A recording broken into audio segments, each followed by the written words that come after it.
Unajua kuna mlipuko wa mpox nchini Kenya na maeneo mengine. Kwa hivyo ni muhimu kwa umma kuchukua tahadhari.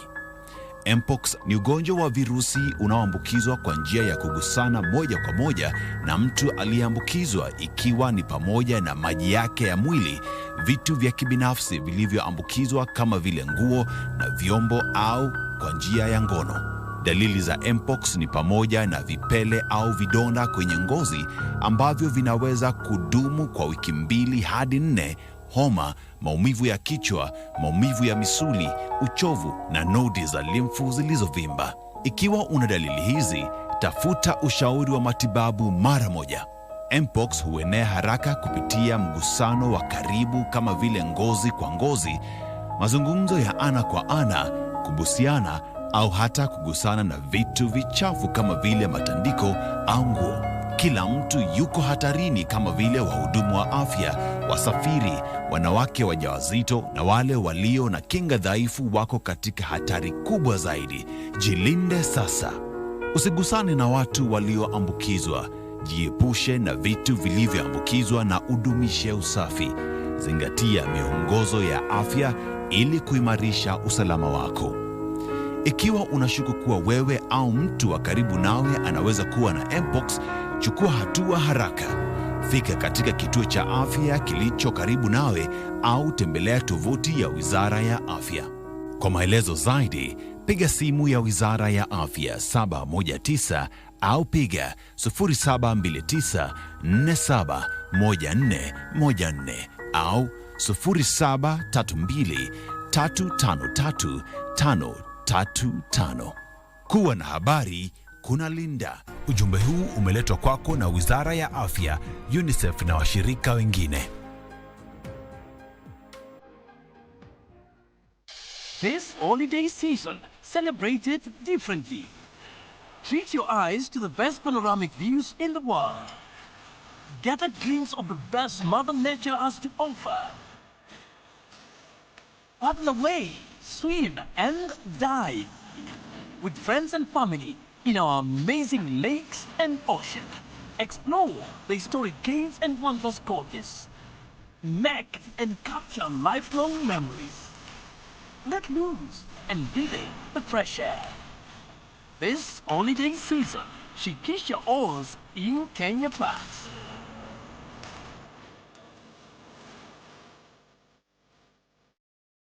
Aya, I'm not going to TV stream. It's free. Go TV Stream iko mkononi na ni free. Download Go TV Stream app for free. Enjoy live TV na shows kama 8. Download and watch later anytime, anywhere. Go TV Stream iko mkononi na ni free. Available to active subscribers. Go TV. Love it.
Ahlan wa sahlan, marhaba mpenzi mtazamaji, assalamu alaikum popote pale ulipo. Ni matumaini yetu kwamba umeshinda vyema. Hujambo na karibu kwenye taarifa hizi za Darubini. Mtazamaji karibu, ikiwa ni Jumatano, tarehe ikiwa ni 18 mwezi ni wa Disemba mwaka 2024, na ni fahari yetu tena kubwa sana kukuletea taarifa zetu za Darubini siku ya leo. Na mtazamaji, tumekuandalia taarifa chungu nzima, lakini kabla hapo turuhusu tukupatie methali ya siku, na methali ya leo inasema kwamba mchumia juani hulia kivulini. Mchumia juani hulia kivulini. Je, unajua maana ya methali hii? Mtazamaji, lako kama ilivyoada ni kuelekea katika mitandao yetu ya kijamii ambayo ni Gladys, Mungai, Juma, Bhalo na vile at KBC Channel 1, utueleze kuhusiana na jinsi unavyofahamu maana ya methali yetu ya siku ambayo ni mchumia juani hulia kivulini. Mchumia juani hulia kivulini. Halafu baadaye tutapitia baadhi ya jumbe zenu mtazamaji. Kwa hivi sasa mwenzangu Gladys atupe vidokezo.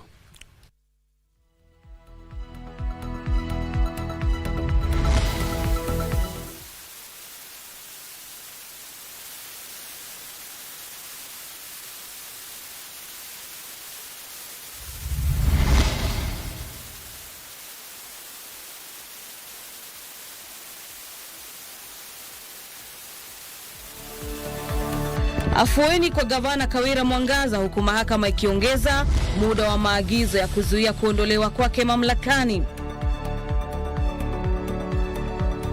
Wadau wa elimu wahimiza serikali ishughulikie changamoto zinazokumba sekta ya elimu ya msingi kabla shule kufunguliwa mwaka ujao. Na serikali itaangazia masuala yanayoathiri maeneo yaliyoachwa nje kimaendeleo, asema Waziri Rebecca Miano.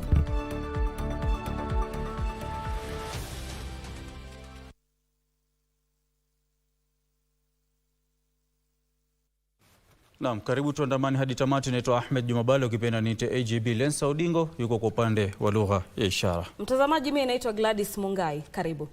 Na mahakama kuu imethibitisha na kuongeza muda wa maagizo ya kuzuia kuondolewa kwa gavana wa Meru Kawira Mwangaza, hatua ambayo inampa afueni katika mvutano wa kisheria unaendelea kuhusu uhudumu wake. Mtazamaji, Jaji Bahati Mwamuye anayeongoza kesi hiyo katika mahakama ya Milimani aliyetoa uamuzi kwamba kesi hiyo iliyowasilishwa na gavana Kawira ilikuwa na sababu za kutosha za kuweza kuendelezwa kwa maagizo hayo, akibainisha kwamba kutofanya hivyo basi kunaweza kusababisha utata kwenye kesi hiyo.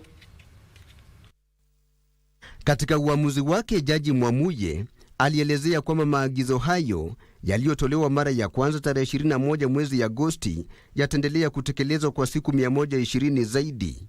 Aidha, alisema uamuzi wa mwisho utatolewa kabla ya kutamatika kwa kipindi hiki na kuruhusu gavana kuendelea kuhudumu, huku uamuzi wa kesi hiyo ukisubiriwa. Bunge la Senate lilikuwa limepinga maagizo hayo likisema kuwa yalikiuka mamlaka yake ya kikatiba na kwamba gavana huyo alishtaki upande usiofaa kwa kumlenga spika badala ya bunge la Senate. Hata hivyo, mahakama hiyo ilisema malalamishi hayo yatashughulikiwa wakati wa kusikilizwa kamili kwa kesi hiyo. The ex parte conservatory orders issued by this court on 21st August 2024 are confirmed and extended for a period of 120 days from the date hereof, and in that time the petitioner shall continue to serve as the governor of Meru County, with the proviso that the judgment in this matter may be rendered before the lapse of those 120 days from the date hereof. Jaji Mwamuye alisisitiza kuwa kubatilishwa kwa maagizo hayo kutasababisha kubadilishwa kwa gavana katika kaunti ya Meru, mchakato ambao ungeleta mabadiliko makubwa ya kiutawala na matumizi ya fedha za umma ambayo itakuwa vigumu kurejeshwa iwapo ombi la Kawira litafaulu. Aidha, alisisitiza kuwa maslahi ya umma yalipendelea kuendelezwa kwa maagizo hayo ili kudumisha utulivu na kuepuka gharama zisizostahili. Money damages cannot compensate for other harm and prejudice that would potentially arise from being removed from office and thereafter being reinstated if the petition were to succeed. Akizungumza na wanahabari nje ya mahakama, Gavana Kawira alitoa shukrani zake kwa wakazi wa Meru kwa kumunga mkono katika kipindi kigumu. I'm so happy today. I want to thank our court and also our people for support. Now, I believe that the days that we have been given, we will comply with the court, and I believe that whatever God has given to a person, none can take it from that person. Mahakama itaendelea kusikiliza kesi hiyo katika miezi ijayo. Naam, mtazamaji, kwingineko ni kwamba wadau wa elimu wasiokuwa wa kiserikali wamehimiza serikali ishughulikie changamoto zinazokumba elimu ya msingi kabla ya kufunguliwa kwa shule Januari mwaka ujao. Akihutubia mkutano wa wadau jijini Nairobi kuhusu hali ya elimu hapa nchini, mshirikishi wa shirika la Elimu Yetu Coalition Joseph Wasihongo alitaja uhaba wa walimu wa shule za sekondari msingi, yani junior secondary, ukosefu wa maongozi kamili katika mpito wa gredi 9 na kucheleweshwa kwa ufadhili wa masomo kwa shule kuwa baadhi ya changamoto zinazohitaji kushughulikiwa kwa haraka. Elimu Yetu Coalition, ambalo ni shirika lisilo la kiserikali linaloleta pamoja mashirika ya kijamii na wadau wengine wasio wa kiserikali katika kushinikiza elimu kwa wote na haki ya kupata elimu ya kimsingi, lilikutana jijini Nairobi kutoa mtazamo wake kuhusu hali ya elimu hapa nchini. Shirika hilo kupitia mshirikishi wake wa kitaifa Joseph Wasihongo lilihimiza serikali kuchunguza madai kuwa baadhi ya wanasiasa wametoa jukumu la tume ya kuajiri walimu TSC na wanapeana barua za kuajiri walimu katika mikutano. We have had allegations whereby politicians have gotten into this particular space, and we have heard of situations whereby politicians are allegedly giving out letters of admission or recruitment for teachers in political forums. Aidha, shirika hilo limetoa wito kwa serikali kukabiliana na walimu wakuu wanaowatoza wanafunzi ada za ziada kinyume cha sheria na hivyo kupandisha gharama ya elimu. On the other hand, as we had said a little bit earlier, the same government should ensure that it sends capitation in school on time, so that school managers cannot have an excuse of bringing in extra levies. As a pastoralist, we also need mobile schools because our people are mobilities, they are actually mobile. That is what we are lacking. We are supposed to have a mobile schools across the Mandera where the pastoralist child can go to school. Tilio Marco, nikiripotia Darubini. Na kundi linalohusisha sekta mbalimbali kushughulikia suala la mauaji ya wanawake lililobuniwa na baraza la mawaziri mnamo Jumanne lilifanya mkutano wake wa kwanza hii leo. Mkutano huo wa mashauriano uliongozwa na naibu wa rais Profesa Kithure Kindiki na ukajadili hatua za kushughulikia kesi zinazoongezeka za dhulma za kijinsia pamoja na ongezeko la mauaji ya wanawake. Kundi hilo litatafuta mbinu mwafaka ya kuishirikisha jamii, kutambua mapengo yaliyopo katika utekelezaji wa sheria pamoja na kukabiliana na visababishi vikuu vya uovu huo. Mkutano huo uliwaleta pamoja yamkini makatibu 7, uongozi wa huduma ya taifa kwa polisi pamoja na baadhi ya wabunge wanawake.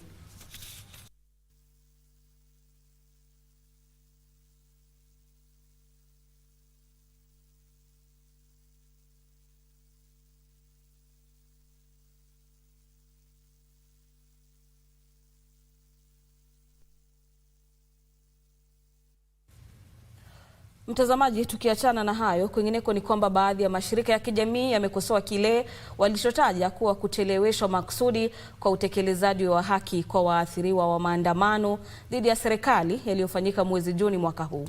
Kupitia shirika la kikao, kundi hilo limelalamikia ukosefu wa uwajibikaji na ufanisi katika jitihada za kushughulikia madai ya vifo vya zaidi ya waandamanaji 60 wakati wa maandamano yaliyoongozwa na vijana wa Gen Z. Aidha, mtazamaji, kundi hilo limetoa wito kwa Rais William Ruto aharakishe mchakato wa kubuni upya tume ya uchaguzi na mipaka humu nchini IEBC katika juhudi za kudumisha amani kwa wananchi wote kwenye mfumo wa uchaguzi na uongozi wa taifa hili. Takriban miezi 6 baada ya maandamano ya kuogofya dhidi ya serikali na ambayo kulingana na tume ya kitaifa ya kutetea haki za kibinadamu KNHRC yalisababisha vifo vya zaidi ya Wakenya 60. Mashirika hayo ya kijamii yameikosoa vikali serikali yakishtumu kwa kuhujumu harakati za kutekeleza haki kwa familia za waathiriwa. We continue to mourn the loss of our brothers and sisters who gave their lives while exercising their constitutional right to protest against the draconian finance bill. Their graves, the continued lack of accountability and justice, and the tears of their loved ones are a painful reminder of a government that pays lip service to the plight of its people. Yakiongozwa na mkurugenzi mkuu wa kundi la kikao Bright Shitemi, mashirika hayo yamedai utekaji nyara na kutoweka kwa watu vimetumiwa kuzima upinzani. We've seen very little action coming from government in terms of addressing the abductions that have been happening. In fact, we've seen abductions continuing.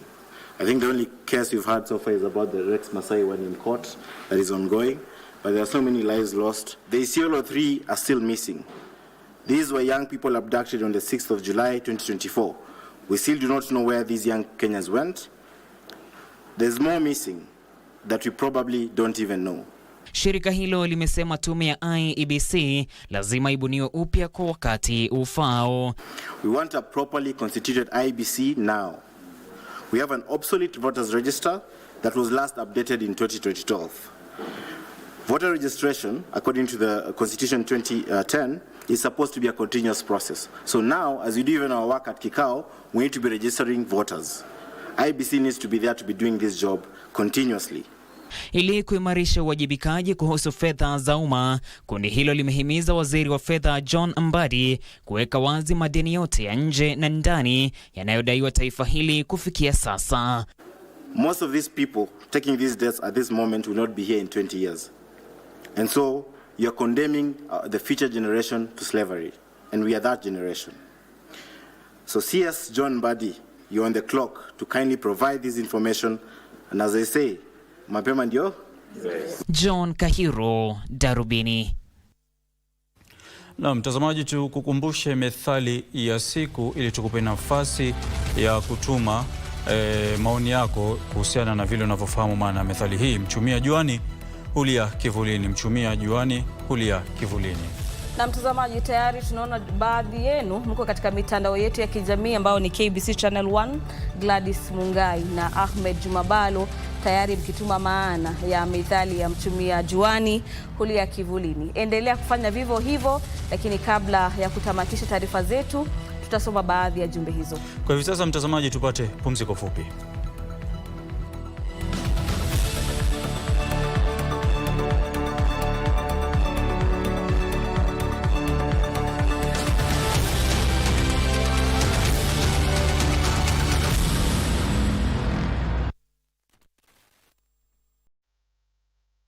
This holiday season, celebrated differently. Treat your eyes to the best panoramic views in the world. Get a glimpse of the best Mother Nature has to offer. Paddle away, swim and dive with friends and family in our amazing lakes and ocean. Explore the historic caves and wondrous gorges. Connect and capture lifelong memories. Let loose and enjoy the fresh air. This holiday season, shikisha oars in Kenya Flats.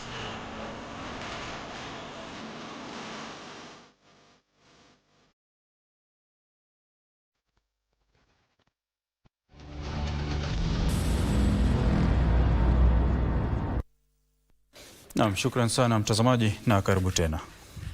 Asante sana mtazamaji. Na tukiendelea ni kwamba serikali imeahidi kuangazia masuala yanayoathiri zaidi ya jamii 80 za walio wachache pamoja na maeneo yaliyoachwa nyuma kimaendeleo hapa nchini. Waziri wa utalii na wanyamapori hapa nchini Rebecca Miano, aliyeongoza maadhimisho ya siku ya kimataifa ya mwaka huu ya maeneo yaliyoachwa nyuma kimaendeleo na jamii za walio wachache, alisema kwamba kwa ajili ya masuala hayo yanayoathiri jamii hizo, sheria mwafaka pamoja na mfumo wa sera thabiti vinastahili kubuniwa ili kuwezesha kutekelezwa kwa hatua mwafaka. Ni Jumatano asubuhi kwenye ukumbi wa Bomas. Jamii za walio wachache na zilizotengwa kutoka maeneo mbalimbali nchini wakiwa wamevalia mavazi yao ya kitamaduni walionyesha vifaa vya kipekee vya kitamaduni. Licha ya tabasamu, nyuso zao zimegubika uchungu wa kihistoria wa kunyimwa haki ambao kufikia sasa ungali unatekelezwa dhidi ya jamii hizi. Wengine sasa hivi tunapoongea, ukiona maeneo kama ya kule Narok, kaunti ya Narok, mahali inaitwa Sasimwani, watu wako barabarani. Na barabarani kwa ardhi ambaye wamelelewa kwa hiyo muda yote tangu Mungu aumbe dunia. Kutokuwa na code unakuta kwamba hautatambuliwa yale mapato ya serikali au ikiwa inagauliwa kwa kila jamii ambayo wanatambulika, nasi tunaachwa nyuma. Jamii hizi zinadai zimetengwa kutoka kwenye miradi muhimu ya serikali kama vile mpango wa ujenzi wa nyumba za gharama nafuu. Affordable houses hizo hasitafikia kwa ufanisi kwa jamii yetu ndogo kwa ajili ya uongozi. Hatuna uongozi huko chini ya kaunti yetu ya Bungoma.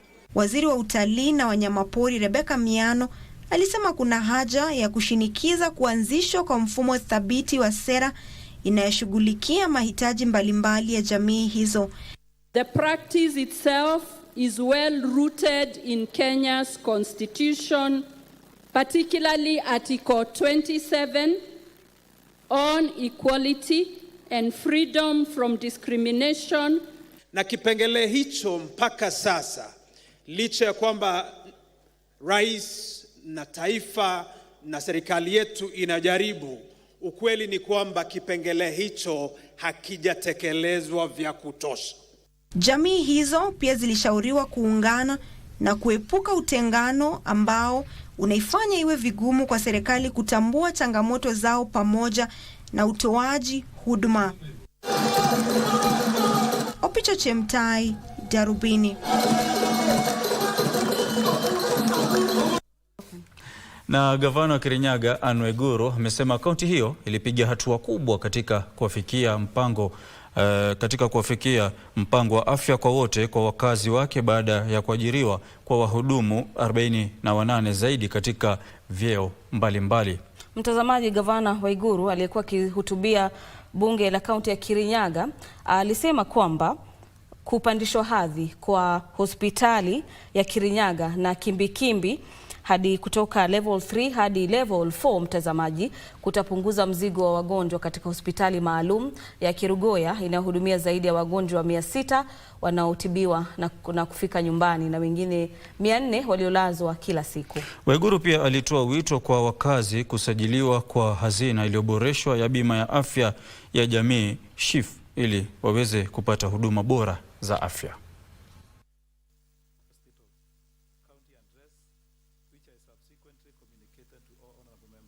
Madhi, the county secretary.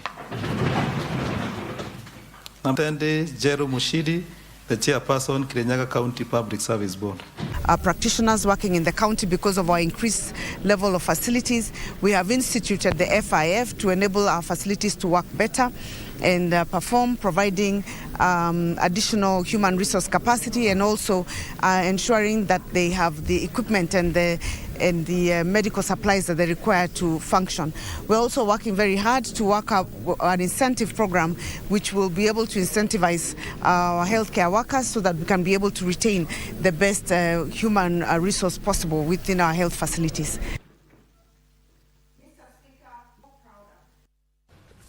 Na mtazamaji, kwingineko ni kwamba polisi katika kaunti ya Kiambu wanachunguza mkasa wa moto ulioteketeza duka kuu la samani la Modern Furniture Pacific kwenye eneo la Ruiru la siku ya leo asubuhi. Na ghala hilo ambalo linamilikiwa na mfanyabiashara aliyepia mbunifu wa mitandaoni Gibson Murage linadaiwa kuhifadhi bidhaa zinazokadiriwa kuwa za thamani ya shilingi milioni 50. Kamanda wa polisi katika kaunti ndogo ya Ruiru Alex Shikondi alisema uchunguzi wa utangulizi umeashiria kwamba mkasa huo wa moto ulisababishwa na hitilafu ya umeme. Mabaki ya duka kuu lililokuwa la samani. Duka la Modern Furniture Pacific linakadiria hasara kubwa. So mi fia yangu ni watu wenye wanakulaga factory ya Modern Furniture Pacific. More than 300 pupils saa hii wako desperate. Hawajui wataenda wapi. Hawako kazi. So naomba Mungu saa hii atupee nguvu tuweze kuendelea na tuone space haraka kabla hii ijengwe, tukue na space nyingine ya kujengea so that kazi isisimame. Gibson Murage ambaye ni mmiliki alitoa hakikisho kwa wateja kwamba wasiwe na hofu, huku akielezea afueni kwamba hakuna manusura. Tuko sawa because showroom haijaguzwa, ile kitu imeguzwa ni factory. So mimi naambia client wetu wasistuke, wenye wameorder vitu online, vitu zao timeline yetu yenye huanga unapatiwa ukionda kitu Modern Furniture Pacific still remain the same. Kamishna wa polisi katika kaunti ndogo ya Ruiru Alex Chikondi alisema kuwa uchunguzi unaendelea kubaini kini cha mkasa huo wa moto, huku akiwahimiza wananchi kuzingatia kuokoa maisha na mali wakati wa mikasa sawia badala ya kutumia fursa hiyo kupora mali. We ask wananchi during such an incident do not take advantage of such an incident. We try to save life and property. Investigations are going on to find out the cause of the fire.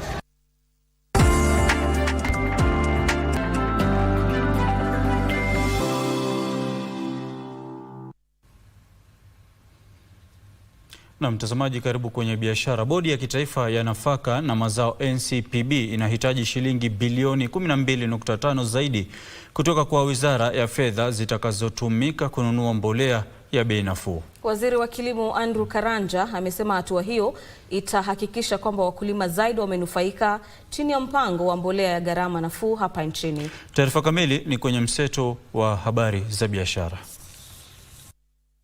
Wizara ya Hazina ya Kitaifa ilitenga shilingi bilioni 10 kufadhili mpango wa mbolea bei nafuu katika kipindi cha fedha cha mwaka 2024 na mwaka 2025.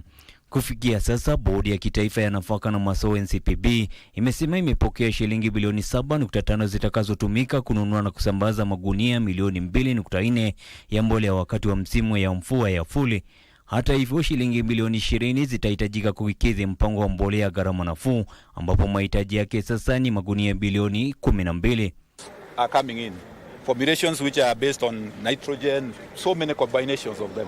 So this time around it's not the DAP we know, the CAN we know, we have more variety. Wakati huu tamaduni asili na zile za kipekee zinazokuzwa na jamii ya walio wachache zitajumuishwa katika kalenda ya sekta ya utalii humu nchini katika juhudi za kukuza ujumuishaji.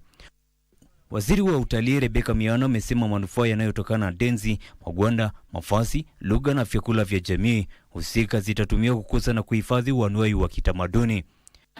Tunajua tutatumia utalii kuendelea kuwashughulikia na kuleta watalii katika sehemu zenu ambao wataleta pesa za kigeni na maendeleo mengine. Zafugaji ili waweze kudumisha ushindani huku ukiwa na ongezeko la wasiwasi wa kiafya miongoni wa walaji wa kuku. Mkurugenzi mkuu wa shirika la Kenchik James Tosa amesema sera zifazo kuhimiza taasisi za kifedha kutoa mikopo nafuu na wakulima wadogo ili waweze kununua vifaa vya kisasa vya ukulima ambapo huwasaidia kuimarisha mazao yao. I do think there is an opportunity to maybe review the Livestock Act and the Meat Act and make it more relevant to today's needs and requirements. Some of the points in there are slightly outdated, and I think that would certainly benefit the whole of the industry, the poultry industry, and certainly the consumer as well. Felix Q. Darubini. Na mtazamaji, tunaarifiwa kwamba kwa hivi sasa kuna kongamano la kielimu linaloendelea katika eneo la KICD ambalo linapania kuboresha mtaala wa CBC. Na mtazamaji, tuvuke hadi eneo la KICD hapa jijini Nairobi tuhusike ama tudielimishe kuhusiana na masuala hayo. Kumbuka kwamba kongamano hilo linaongozwa na waziri wa elimu ambaye ni Julius Ogamba na pia katibu wa elimu ambaye ni Bhalo Kipsang.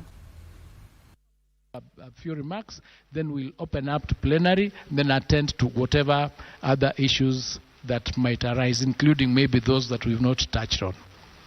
Yes.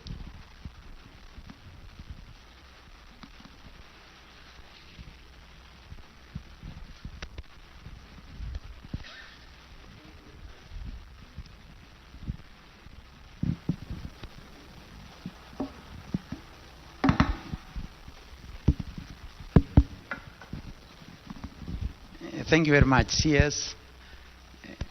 Good evening. And thank you very much for all of us for finding time to be with us this evening. I think the CS has captured the essence of why we are here and the critical aspects of the things that has brought us here. The only thing I'll just do a quick recap of that journey that has brought us up to this point, where we have come from, where we are, and slightly looking at what we need to do as we go into the future. And as already mentioned, our first critical education reform post-independence came in 1985 when we transited to 844, and as a way in which as a country at that time we said we needed more practical oriented education. And in the first few years, as at 1992, there was a first review for us to look at it. It came to our attention as Kenyans that there was overload on what we were learning and what we were giving our children. And therefore, we thought that there was need for us to relook at ourselves, and that is why we had a small review in 1992 on our education system. In 2009, again, Kenyans thought that we needed to reflect, and we did a summative evaluation of the 844 system, because we thought there was something that we needed to still improve, and therefore the journey continued. And as we are all aware, we gave ourselves a new constitution in 2010. And when we gave ourselves a constitution in 2010, post the constitution, we thought we needed to align so many things into the new constitution. And education was one of those aspects that needed alignment into the new constitution. And as we are all aware, then our minister then of education appointed two committees. One was led by Professor Some that looked at higher education and science and technology, and another committee was led by Professor Odhiambo, who looked at basic education. And that is where the critical journey that we are going through today critically started. Because Professor Odhiambo did and went round the country, and Kenyans then recommended that we totally needed to change our education system. And that is where we started this journey that we are in today. Because from there, among the things that Professor Odhiambo recommended was that we needed more to look not so much into how much knowledge we have accumulated and how much we can reproduce, but what we can do with the knowledge that we have acquired, and therefore looking at competencies and skills. And the concept of competence-based education came, and therefore the competence-based curriculum. And the whole structure that we are looking at today, the 2 years in preschool, the 6 years in primary school, 3 years in junior school, 3 years in senior school, and a minimum of 3 years in tertiary education came in as a recommendation from Professor Odhiambo. In 2014, 2015, 2016, then the implementation of some of those recommendations became critical. And in 2015 is when we started, and some of us who are here, including Zamburi, including Jegere, and quite a number of people who are at KICD, started a journey of doing a needs assessment. A needs assessment was done in 2014, 2015. In 2016, we had our first national conference that informed our way forward. And as already mentioned by CS, in 2017 now the critical journey started. And our first pilot was done in 2017.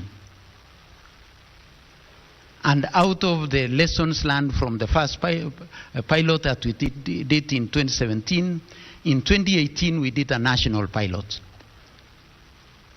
I'm giving this journey so that we can appreciate that CBC didn't just happen, that there was quite a thought process that was put into it.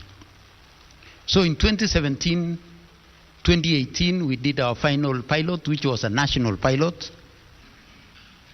And in 2019 is when we did a rollout at grade 3. And it is the same year that we did our first national summative assessment through the Kenya Early Years Assessment at grade 3, because we wanted to appreciate the results that we had already given ourselves through the pilot, and what we were thinking about it now that we were rolling out. And as we are aware, thereafter we have done quite a number of school-based assessment, up to what the CS said in 2022, we did our first Kenya primary school education assessment, which was a summative assessment. And this summative assessment accounted for 40% of the assessment score for our primary school. 60% were done by our teachers in the school-based assessment. And one good thing that Njegere will tell us later is that when an analysis was done between the school-based assessment and the summative assessment, there was very close correlation between the two, meaning that our teachers were quite objective in the school-based assessment in our assessing our children. The CS has already talked about the anxiety that was there in 2022. We were doing the first CAPSEA. We needed to transit our children to junior school. There was a lot of questions as to whether our children were going to a secondary school, were they going or remaining in primary school. And that is why, as the CS said, the first thing that our president did upon swearing in on the 13th of September is that on the 29th of September, he created the Presidential Working Party on Education Reform so that we could be able to address the anxieties of Kenyans. On 3rd of August, the report was delivered to the President, and he directed the minister then to implement it immediately. And the implementation immediately from October, November, upon receiving that report, then started. And that is how we ended up now having our junior school in our primary schools. And thereafter, they did recommendation which the CEO will be telling us about rationalization and the issues that we needed to do immediately so that we could be able to implement and meet the expectations of Kenyans. So once again, I don't want to say so much, but what I want to say is that in that same 2022, we quickly again did guidelines on how we shall be able to deliver to our children in junior school. So once again, CS, I don't want to say so much, is about what do we do going forward. You have talked about in what happens in 2024. In July, the CEO of Kenya National Examination Council will tell us that we did a pilot on the Kenya Junior Secondary School Education Assessment. In this same 2024, the CS has told us we are doing 16,000 classrooms. In this same year, 2024, we have done the textbooks that are needed by our children. In this same year, we have done guidelines on how we shall place our children in senior school. We have also done guidelines which will guide us on management of senior school. So these are the critical things, and these guidelines will be going to our stakeholders who are the teachers and all of us in January so that we can validate these particular guidelines. So what happens in 2025? Because that is another very critical year for all of us. In 2025, as already mentioned, that is the year when we shall have had a full cycle of early years, that is ECD, the 2 years. We shall have done a full cycle of our primary school for 6 years, and we shall have done a full cycle of our junior school. It is the year that we shall be doing an assessment of the first 9 years. It is the year that our children will be making choices into the pathways that they want to go into. it is the year that our children will be prepared to transition to senior school. And it is also the same year that we shall be preparing our senior schools to receive our children to senior school. It is the same year that we shall have done adequate simulations to know how many of our children will be doing the STEM pathway, how many of our children will be doing social sciences, how many of our children will be doing arts and creatives. So this is the year, 2025, which is so critical to all of us, because the summation of what we have been doing in the last 9 years will be defined as we do the final transition within the basic education subsector. So at that particular point, then in November, we shall be doing the Kenya Junior School assessment. In December, we shall be doing placement to junior school. And in January 2026 is the critical year that we now transition our children, and actual transition will be happening. All these years we have been doing progression. We progressed from PP1, PP2 to grade 1. We progressed from grade 6 to grade 7. But now we are going to do an actual transition from one level now and one domiciling point of the junior school and primary school to our secondary schools, which will be senior schools. So it is so a critical year that will define all that we have been doing in competence-based education.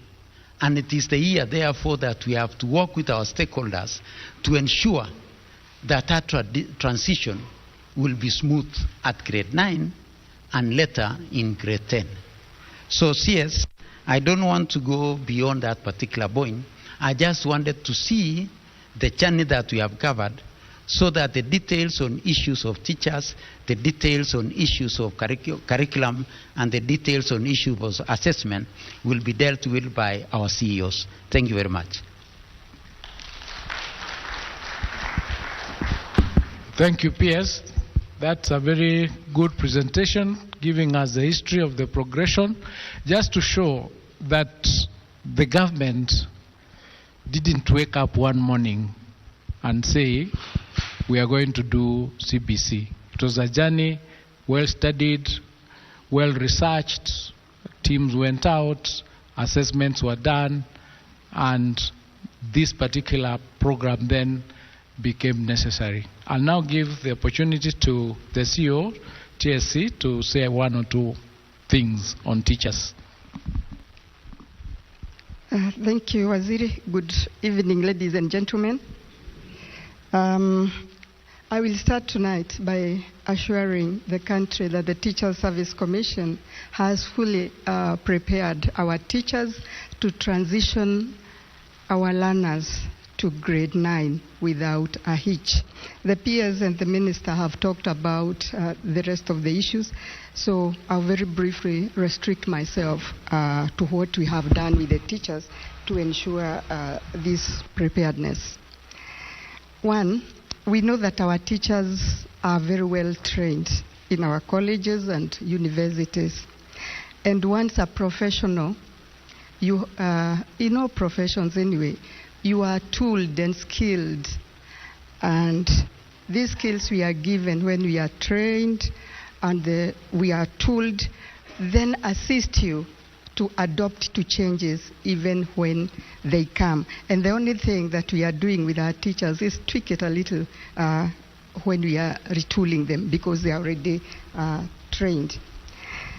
Let me talk about the implementation of the CBC by saying that TSC has recruited and deployed public primary school and junior school teachers, both at the internship programs and at the permanent and pensionable terms. The expected teacher requirement for grade 7 to 9, if we were to staff it adequately, is 149, 350 teachers. However, the government, through TSC, has recruited 76,928 teachers. And this makes 51.5% of the requirement.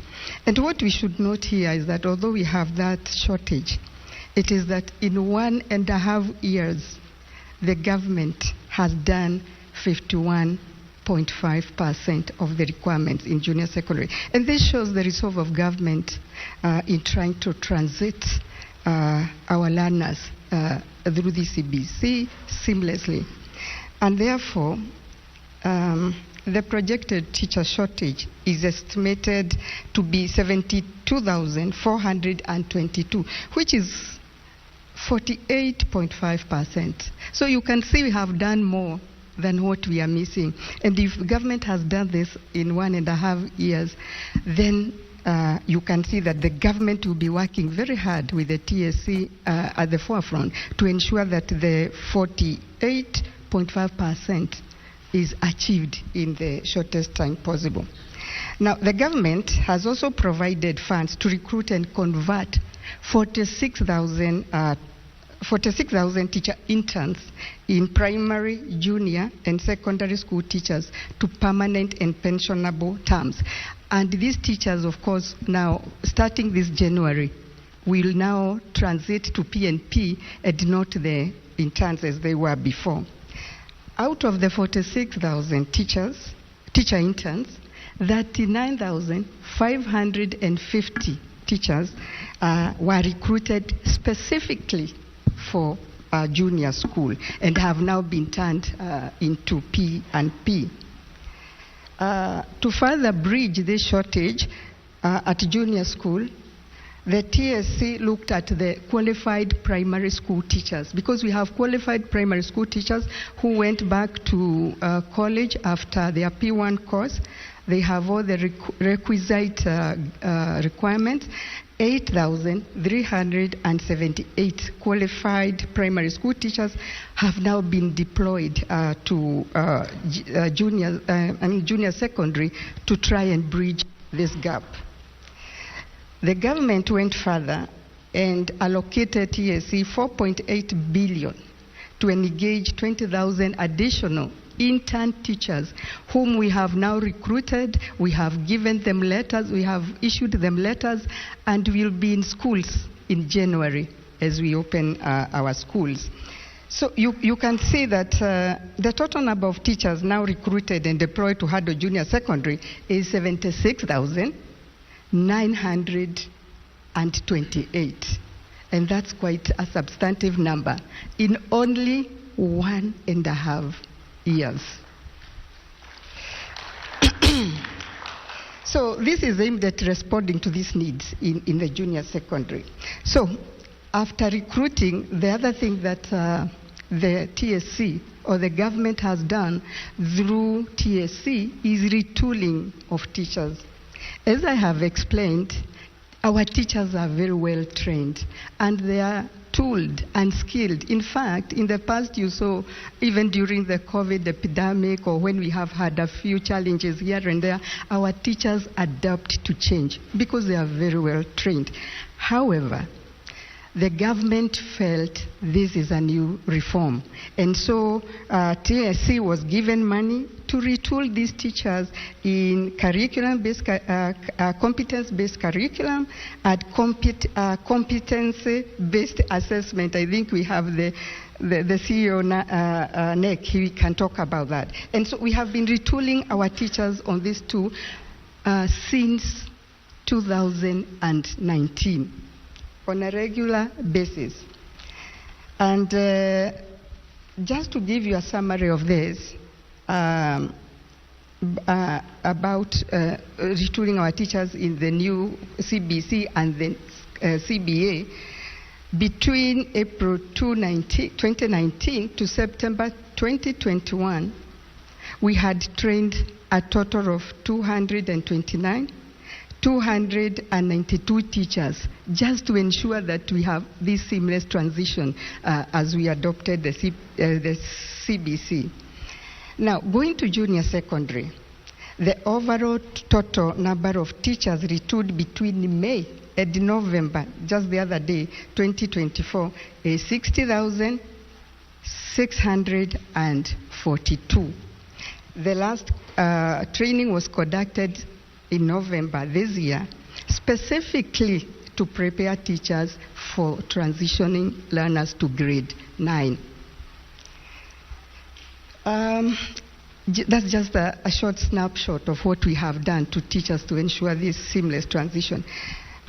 There have been challenges, of course, like in all new systems. You must have teething problems, and this is what we are trying.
Actually replace a teacher in class.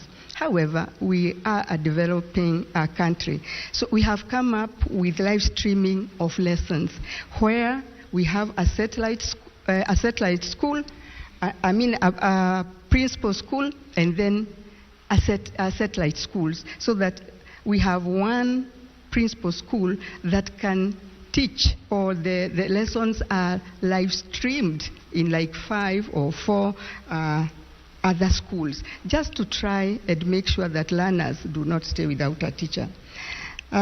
We have also been collaborating, because as you know, one of the mandate of the Commission is to advise national government on the requirements of teachers. We have been working very, very closely with the Ministry of Education and universities to train teachers in the new learning areas, so that as we progress, we get teachers in these new learning areas. We are also undertaking teacher induction, mentorship, and coaching to manage change, because most of these issues we are hearing really in junior secondary in regard to our teachers, it's just the change thing. I mean, we want to do things like they were always done, and change usually is a bit difficult. So we are inducting our teachers, we are mentoring them, we are coaching them, so that they can adapt to this change, and we move on. We are also, lastly, this current recruitment of the 20,000 intern teachers that we have just concluded, and these teachers you report in January, what we have done is prioritize the recruitment of science teachers, because as you know, there have been comments here and there that we have been recruiting only arts teachers. So this recruitment prioritized the recruitment of science teachers, so that these children can have a wide array, and not only science teachers, but also technical subjects, so that they have a wide array of the new learning areas. And so, in a nutshell, that is what we have done, and we are working very hard to ensure that we get there and that these learners are transited seamlessly. Thank you. Thank you, Daktari. Thank you very much. It's therefore clear to me that even at TSC, everything possible is being done to ensure that we have enough teachers. Where we do not have the right number, we are retooling them, we are training them, we are ensuring that there is a right number to ensure that the grade 9, as a transition, there will be somebody teaching them, that they are not going to be in school without teachers. The government is doing everything possible, including putting in lots of money to ensure that 51% of teachers are employed within 1.5 years, the highest number that has ever been employed in this country within that specific period. And in fact, I realized that the effect of that was that in 2022-2023, because of that employment, the application for the education program in our universities rose tremendously. I think 33% of all the students that were admitted to universities in 2023-2024 financial year, academic year, were in education. So it shows that there is something that is happening in that sector. We have a few more minutes before plenary. Let me give Dr. Njengere, the KNC CEO, a chance to say a word or two, and then KICD, then we move to plenary so that we can deal with the burning issues. Briefly. Okay, thank you very much, CS. I think for me, from NEC, I'll speak to the critical milestones that we have navigated. As the PS explained, when the rollout of the CBC started in 2017, that is during the pilot, NEC received a basic education curriculum framework, and in 2018, NEC came up with a competency-based assessment framework. And maybe what we need to state is that this is the first time in this country, CS, and stakeholders, that any change in our basic education was preceded by a framework. In the 844 and in the previous system we had, we didn't have a framework. So in this case, KICD had a basic education curriculum framework, and NEC used that framework to develop the assessment framework. Then come 2018, as KICD was concluding the national pilot, NEC also did its own pilot. So the grade 3 monitoring learner progression was preceded by a pilot. And I think this is also the first time in this country that assessments were preceded by a pilot. And every other subsequent assessment, whether it is KIPSEA or the Kenya Junior that we are waiting to do next year, as the PS said, they were based on a pilot. Now there is something that the PS said about the validity and reliability of the school-based assessments. And Bwana Nzioka is here. What I want to disabuse, and which speaks to, I don't know what we need to do as a country, believing in ourselves and bridging the trust deficit that I don't know where it came from. We seem to have an issue in trusting teachers as professionals. So there was this fear that if we ask teachers to administer the school-based assessments without the presence of a supervisor, an invigilator, and a police officer, are they going to be professional? Are they going to be objective? And from 2019, every year, we conduct these school-based assessments. And I can assure you from NEC that we get a normal curve. A normal curve which shows that the teachers are very objective and very professional. So I think we also need to encourage and motivate the teachers by seeding from this attack, which is not based on facts, that teachers might. So once you tell a professional that I fear you are going to do the wrong thing, I don't know what you're doing to that professional. So I think it's time for us to encouraging the teachers to do what they are doing, and so far they have done a very good job. The next issue is about what PS mentioned, about the junior school assessment, which will be done next year for the summative. But so far, the children who are in grade 8 and moving to grade 9 next month, they have already done their SBS in grade 7 and grade 8, which means that the assessment they'll be sitting for in grade 9, end of grade 9 next year, is not going to have the same stakes that KCPE used to have, because KCPE, the final assessment used to account for 100% of your marks. But this time round, they have already done their SBA in grade 7. They have done their SBA in grade 8. So actually we can almost start to see what these children are likely, how they are likely to perform, even as they wait to sit for their summative assessments. And as the PS said, we also have a questionnaire that we are going to be administering, because we've also been reducing the opportunities for these children based on purely achievement tests. So we also want to explore both their interests and their other personal attributes that will speak to the kind of track and pathway that they will pursue in senior school. And we've been having a meeting with the junior school teachers in Naivasha.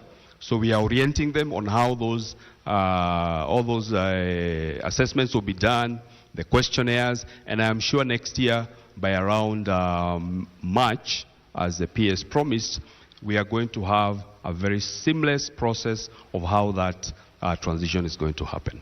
Thank you. Thank you, Dr. Professor, one or two. Thank you very much, our Cabinet Secretary, and all our delegates, protocol observed. Good evening. I want to welcome all of us to the Institute. You can see we have just a brand new auditorium. You're the first people to sit on it. Karibuni sana. CS, thank you very much for organizing this so that we can speak to competency-based education. And allow me to reiterate the first point, that we are implementing competency-based education where competency-based curriculum is just one of the pillars. The other pillars are competency-based pedagogy, which Dr. Nancy Macharia has eloquently talked about. We have competency-based assessment, that's where Dr. Njegere comes in, and we have competency-based infrastructure, where the ministry comes in. But we acknowledge that the root is the curriculum. So without repeating, I want to just outline a few issues that I have seen recently as questions about competency-based education. And the first thing, CS, is to let Kenyans know that there's a philosophy, a global philosophy, well-researched, well corrected out of practice, that underpins competency-based education. And without time to elaborate, allow me to say this is a pragmatist philosophy, and it speaks to 5 issues. One is interest. The fact that a curriculum should be flexible enough to allow learners to pursue their areas of potential and interest. 2 is to infuse as much practicality as possible in our learning. Thirdly is to reiterate the question of values, which I know members of the faith-based society here will confirm we have talked about from inception.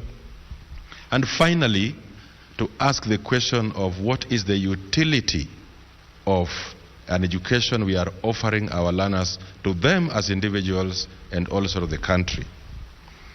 The second thing to reiterate, colleagues, is that the structure that informs competency-based education at basic level is also well grounded in cognitive developmental psychology.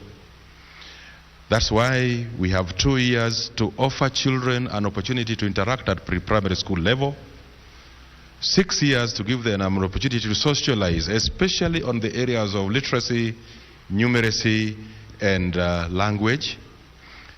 3 years of junior school to offer learners an opportunity to adventure, to discover their potential, and then 3 years to take a pathway where they can now get more into the depth. And CS, allow me to reiterate to Kenyans that at the time we were reforming the curriculum, it was discovered that we were the only country in the East African region that were keeping children in primary school for 8 years. Globally, and this table is on the Odhiambo Task Force report, if you look at some of the countries that we frequently benchmark with, we were the only country keeping learners in school for 8 years. And so it was necessary that we align ourselves to what the rest of the world was doing. And Dr. Jingere would have mentioned his pet subject. The East African Community Protocol also adopted CBE as the default curriculum and agreed in principle, and we are signatories, that no country should keep learners in school beyond 7 years. PS, allow me to speak to rationalization. The Presidential Working Party, as the PS mentioned, was informed by views of Kenyans, and I'm happy Professor Odote has just arrived. So we have a member of the Presidential Working Party who was very critical, especially in the curriculum pillar, and they recommended that we should not have more than 5 learning areas at pre-primary school, not more than 7 learning areas in lower primary, not more than 8 learning areas at upper primary, and not more than 9 at junior, and of course not more than 7. Again, the Presidential Party recommendations were very well informed, and we responded immediately as an institute. We have revised the curriculum designs that were on at that time according to the recommendations of the Working Party. And as the PS has said, we have actually proceeded to evaluate curriculum support materials in terms of print materials and digital materials, and in particular, the print materials have been distributed to schools. CS, Dr. Jagere has talked about us believing in ourselves as a country. I want to assure the country that we are just among 3 that I know in the world that distributes textbooks to schools, to their learners in all learning areas on a 1-to-1 ratio. And that as we speak today, 80% of grade 9 books have already been distributed, is something we should be thanking the country for. At some point, we were talking about a deficit. Today, sometimes CS, you hear them talk about an oversupply. And in junior school in particular, CS and PS have graciously accepted that for every learning area, we distribute 2 titles, because then we are opening the spectrum of the teachers. The CBC is based on a globally acknowledged curriculum reform cycle. We reform a cycle at the end of basic education, and we review at the end of every 5 years according to the UNESCO standards. So finally, the only thing I want to talk about is that yes, the curriculum reform in basic education has also been reflected in teacher education. So as we speak today, we have transited CS an extremely big milestone in this country, and I believe we are the first in Africa, I mean East Africa as well, that I'm sure about, that we have transited all the training level now to diploma. We no longer have people who are going to get a certificate to be able to teach. You have to get a diploma to teach at pre-primary, primary, and even secondary level. And that is also consistent because education specialists will tell you at a certificate level, globally you are expected to be only a teacher assistant and not a full-fledged teacher. And so the country has made huge progress in this direction.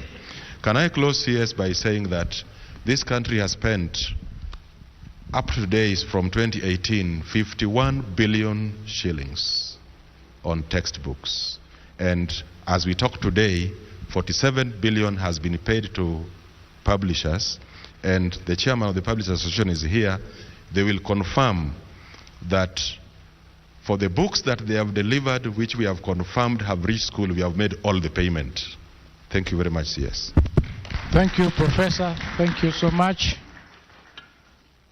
So members, as you can see, there is teamwork, and there is a clear indication of the teams working together from TSC to the ministry, to NEC, to the curriculum, and things have been thought through.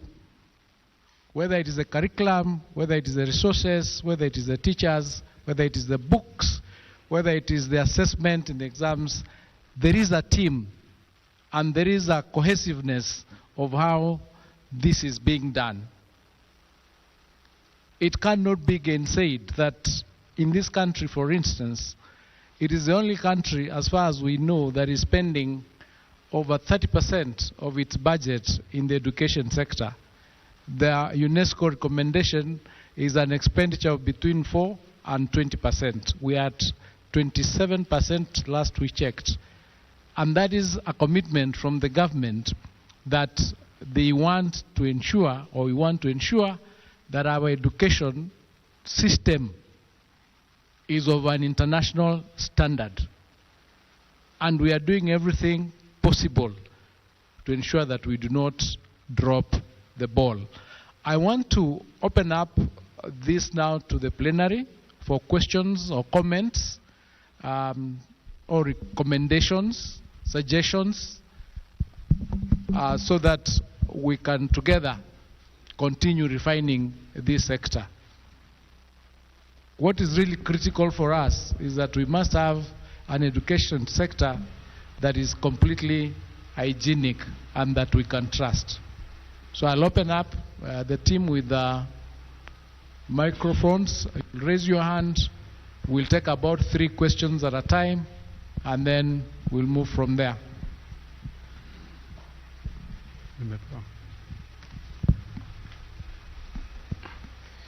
Mheshimiwa Waziri, thank you for your presentation, PS and CEO of TSC.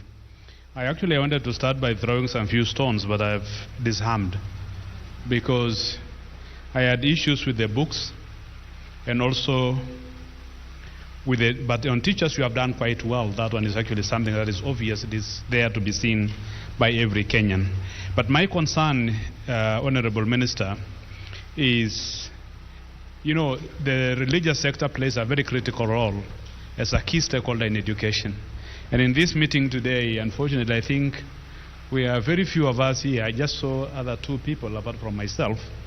And that shows, I don't know whether it is how the program was arranged, but it's very, very key that we work together as a country to address the challenges that we have. Mheshimiwa, one thing about CBC is quite an expensive endeavor. It's expensive to parents, and it also, in a way, disadvantages certain section of the communities. I have, for example, you know, in the current education system, the parent does more than the child, because the kind of the homework the children are given to go and print that, bring that. I can imagine my father, my mother, if I was a child today, to be told to print certain things at home in my rural village, where the printers are not available, there are no smartphones, there is no internet. What exactly are those children going to do? Because if we move that way, then it seems that the education is only going to be for those who are privileged to be members of the society who can actually access those. The second aspect of discrimination in this education system, I can say, I have never been told to print a picture of a lady milking a cow. I can only print some pictures of a swimming pool, print pictures of cars, some people have never seen cars. Our children in certain areas of this country have not seen the cars. So you can just imagine that situation. If we continue that way, I think we need to do something extraordinary. And my concern, again, is about the construction of classrooms. It is something very good. But why do you divide the resources, the little resources that you have? Instead of the ministry implementing the project, you divide and then decide this amount to be taken by CDF for the CDF to do the same. Don't you find that it's actually, we may be faced with challenges of accountability and also achieving the objective of the ministry by deliberately giving someone else to do something that you could have actually done and finalize it? Thank you. Thank you. Because of the numbers, we're going to have to limit the questions per person, maybe to a maximum of 2. Can we take that one there, lady in red? And please note the questions, because I'll be having some of you respond to them. Thank you so much for this opportunity. I wish first to appreciate the government's efforts to ensure that CBC is a success in this country. I represent Kenya Private Schools Association, and my question is, we as Kenya Private Schools Association, we do have different cadres of schools, and we have schools that do not have the financial muscle, especially to provide for children in terms of learning resources and materials. My question is it possible for the government to partner with us as private schools to offer these textbooks as the government distributes these schools to the public schools, so that our schools can access these schools at a subsidized rate? The second question is, we have some of our schools that are ready to offer the 3 pathways, that is at senior school. And in some cases, we may be strained in terms of resources. For example, a pathway like arts and sports. Can we also have a modality that we can work together with the government to be able to access their resources? Thank you. Thank you. The last one up there. Thank you. Thank you very much, CS. I come from civil society, and our biggest concern about the implementation of CBC is in dropout rates. CS, the previous program, which was the 844, at least the first major transition was being experienced when the child was 14 years. That is when they were going to secondary school. Right now, we are looking at 12-year-olds that want to transition to junior secondary school, and there is a different level of things. There is a whole set of uniform, CS. There is a whole set of school fees. I am aware that for you to access a junior secondary school in Nairobi, you have to pay 10,000 shillings or 15,000 shillings. That is fact from the ground. We cannot have 12-year-olds as dropouts in this country. We want an assurance from you tonight that transiting to junior school is cost-free. When CBC was being introduced, the civil society supported CBC on account of its acclamation that the transition is going to be free, including free from the examination issues where children were being ranked according to their grades. But CBC was promising us as a country that there is not going to be dropouts at this rate. If you look at the structure of CBC, 2 years at preschool, still there is an inconvenience. Transitioning from nursery school in this country to grade 1, there is a hiccup there. So we lose about 20% of those children. Some of them don't know where to go. Then after 6 years again, CS, we are looking at another transition. And later, at another 3 years, we will still be looking at another transition. So I think for us as civil society, the biggest thing for us is about policy guidance. What is the ministry saying about this transition? Is it cost-free, as we had been promised as before? And I think the other issue today is about accountability on capitation. I want to confess that the government is doing very well on the construction of classes. I live near a primary school, and I've already witnessed actually 8 classes are coming up. That is very good. And the account we have had from Dr. Nancy and the issues about NEC, really good progress coming up there. How about capitation? When we hear that junior school, the capitation is going to be 15,000, only to confirm from the heads of schools that they receive 4,000 Kenya shillings, I think there is an accountability issue about capitation. Because what does it mean when government does not give the right capitation? It means levies. The world over, there is no big barrier to education than levies. So I think those are my 2 issues, CS. Thank you. Thank you. Thank you, Janet. We will start with the first question. The gentleman wanted to throw some stones, but he didn't find them. That's very good. Let's ask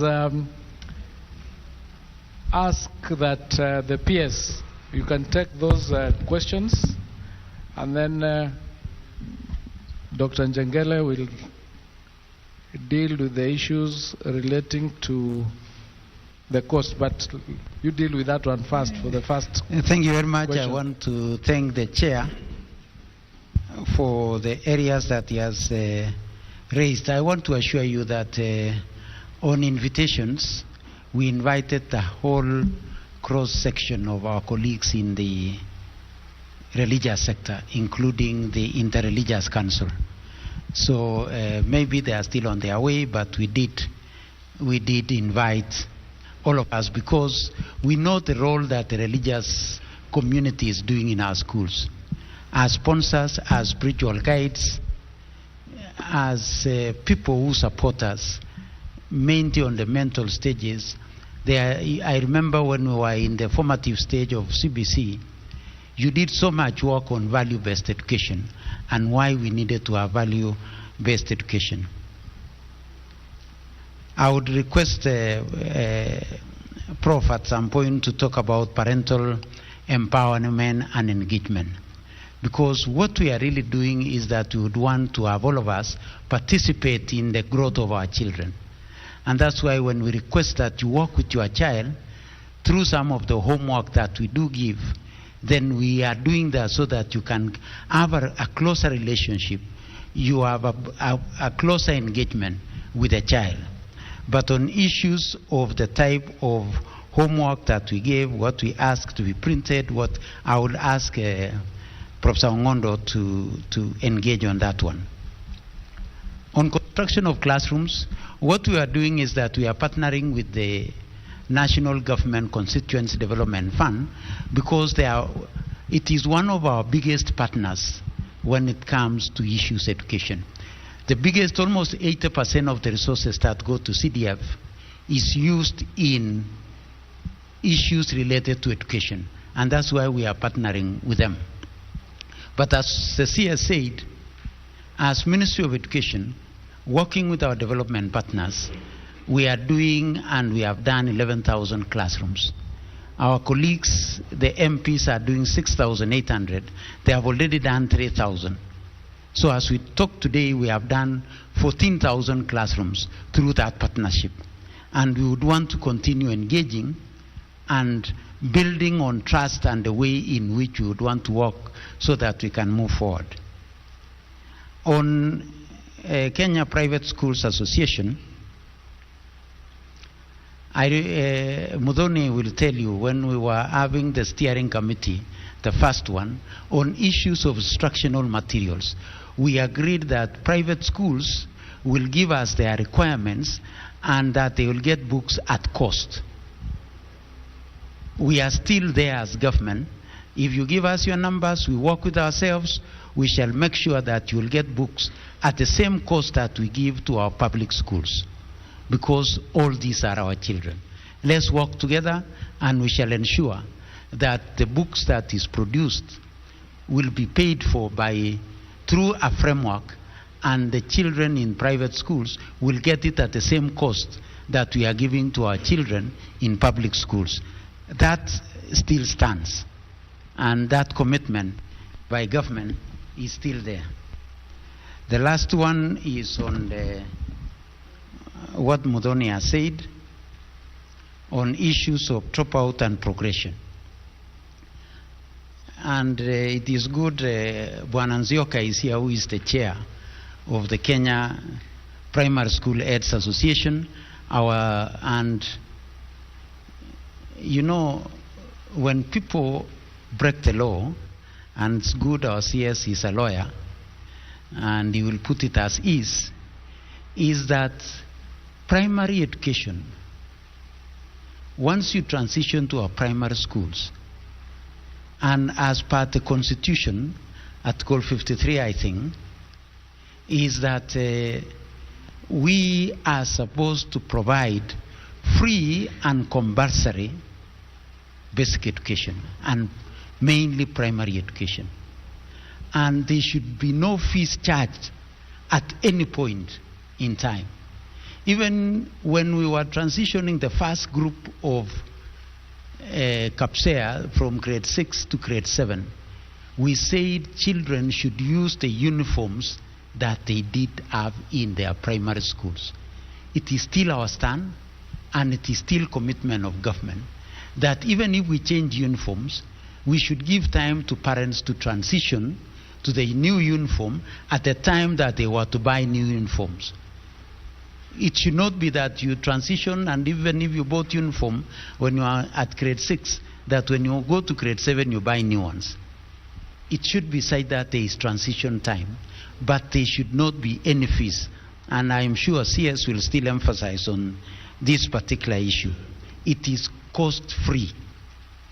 Every progression until that time when now we move from junior school to secondary school, then there will be certain fees that have been agreed on as by claim memorial report by that time. Until that changes, that is the situation. On capitation, we are working very closely with our colleagues at the Treasury. We know that the fiscal space that is there, the challenges that we are facing, but we commit ourselves to our schools that capitation at 22,224 should be that. At 15,043, that is what we should transmit to our junior school. At 1,420 is what we should give, because that is a commitment that we have made to our children, and it is our responsibility to ensure that is done. Let me request Professor Ngondo before Njegere comes in. Thank you very much, PS, and thank you for that question. Let me start by saying that the Kenya Institute of Curriculum Development has developed a book on parental empowerment and engagement, and I'll give you a copy after this in English and translate. There are three critical people in any learning endeavor. There's the child themselves, there's the teacher, and there's the parent. And the PS gave us a journey on how we ended up at CBE. If you were to look at the previous commission, starting with even others before McKay, like Gachathi and Kamunge, most emphasized in the Douglas Odhiambo Commission, one of the serious gaps in our education was the lack of serious engagement between the parent and their children's learning. The curriculum is arranged in such a way that a parent is encouraged to show as much interest as possible in the learning of their children. The assignments that are prescribed in the curriculum designs and even in the textbooks are not anything that any ordinary parent cannot speak to and cannot provide. For example, we shall ask your child that with the help of their parent, can you draw a family tree? That is an assignment that speaks to the parent. Some parents say they don't know. You say, look, with the help of your parent or guardian, walk through the kitchen or the sitting space and identify items that can potentially cause harm. That can only be done in the home and the parent. But most critically, we want you to have sufficient interest to go to school and raise a concern with the teachers if an unreasonable assignment is given. For example, we have no place in the curriculum designs that will ask a parent to print anything or even to take pictures. We have what are called suggested learning experiences, which are diverse, so that learners from any corner of the country can participate in any other activity that will contribute to the realization of the expected learning outcome. So mzee mwenzangu, tembea shuleni, next time mtu amekuambia print ngamia and you live in Homa Bay where we don't have them, say, mwalimu, I don't think this is very reasonable. Parents don't do that. They come out to complain to the teachers. We are encouraging you to go and show interest in what the children are doing. Asante sana. Thank you. Doctor, you have something to add?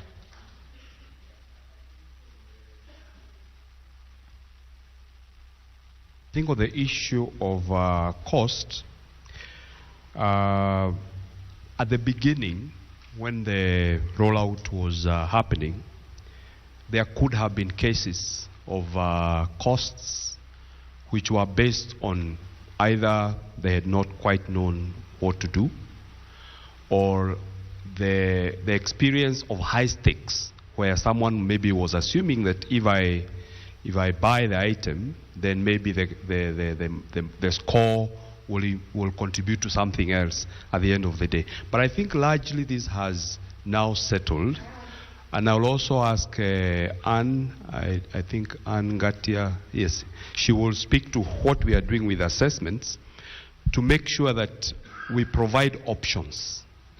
So that if we give a task and we think that maybe it could create a challenge of the cost, we give options so that the learning outcome will still be the same, but the materials that they use do not make that experience expensive. I also want to speak to the question of transition, Muthoni.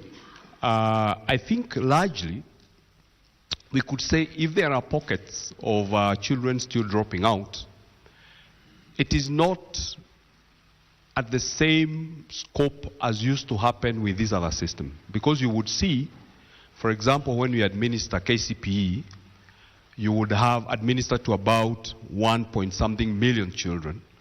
But by the time they sit KCSE, they have gone down to 800,000. Now, when you look at the numbers, the population that start for KIPSEA, which is now in grade 8, the population was 1.2-something million, and the population in grade 8 is still 1.2-something. So the numbers that have dropped out, yes, could be there, but it's not as large as used to happen with the other system. So, CS, if you allow, I would ask Anne to just speak to that issue. Quickly, Anne.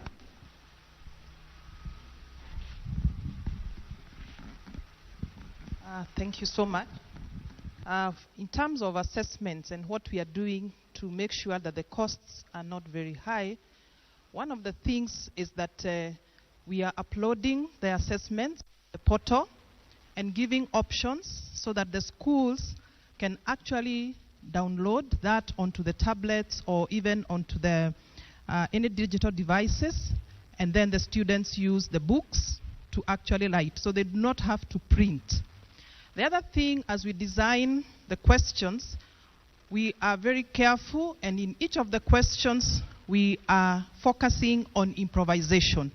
So we are asking that the teachers, the parents, to improvise what is locally available. For example, we give a question on sources of water.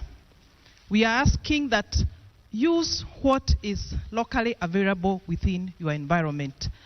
So most of the things we are not asking them to buy. If we are coming to practicals, we are telling them improvise.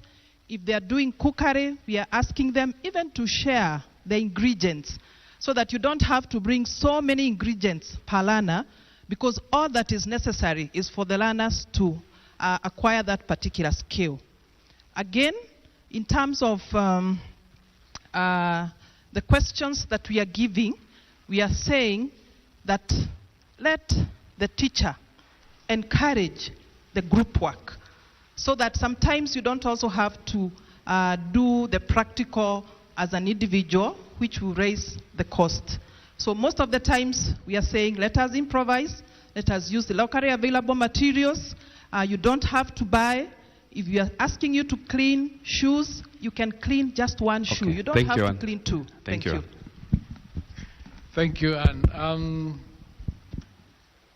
And that is why the teachers are being retooled, so that part of the training that they are being put through is to ensure that if you are doing a class and you want one chicken, you don't tell all the 40 students to come with 40 chickens. That's why they are being taken through this training, so that they are able to use maybe a picture of a chicken or something like that. And to Muthoni's question of teachers who are charging or who are levying some fees, there is no provision, there is no policy from government that allows this to happen. And where this is brought to our attention, action is being taken against those teachers. I know previously there was an issue relating to who then disciplines this teacher with respect to maybe mismanagement of resources, and these are the issues that we were dealing with respect to the amendments of the acts, to ensure that there is a proper coordination between TSC and the ministry, to ensure that the resources that we give to these schools are properly utilized, and if somebody is misusing them, they will then face the law. And in fact, the latest circular from government is that there is going to be thorough and serious auditing of all the capitation that is released to schools in accordance with the Public Finance Act 2012. And there is going to be issues relating to if there is incapacity, then we'll see how to group certain schools together, then they have somebody handling that auditing to ensure that we do not have resources of capitation of whatever nature going to schools and people misusing them because they know there is nobody who is going to follow them, or there is a conflict as to who are they answerable to. So that has been aligned in the amendments that we are bringing to Parliament, and it's not going to be business as usual. But there is no policy, including the issue of students moving from one school to another where head teachers are charging 10,000, 15,000. There is no requirement from the government that there should be anybody charging, and if that is brought to our attention, we will take action. Thank you. We'll take the next questions, and because of time, let's take about 6 so that when we respond them, we cover as many as possible. Please, the ladies. Okay, thank you, Mr. CS.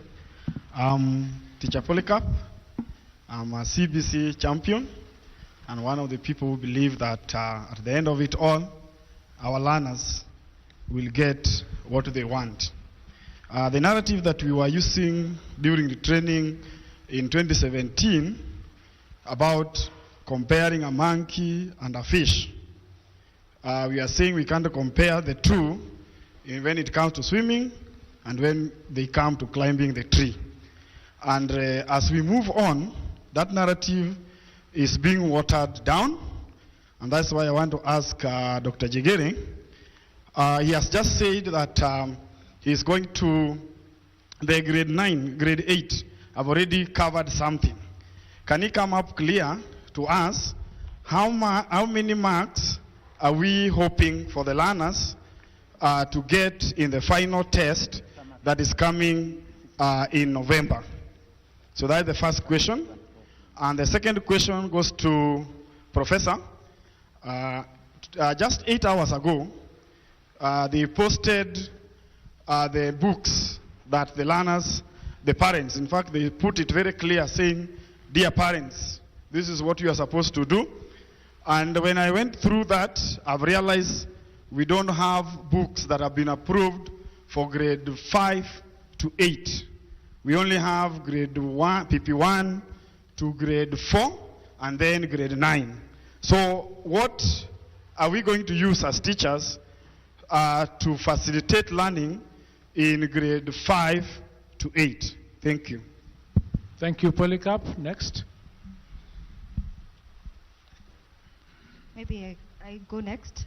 My name is Ruga Eval from TV47. Questions coming through our feed. Is the government planning to make JSS schools standalone? Second question, how is the government dealing with corruption in junior secondary schools?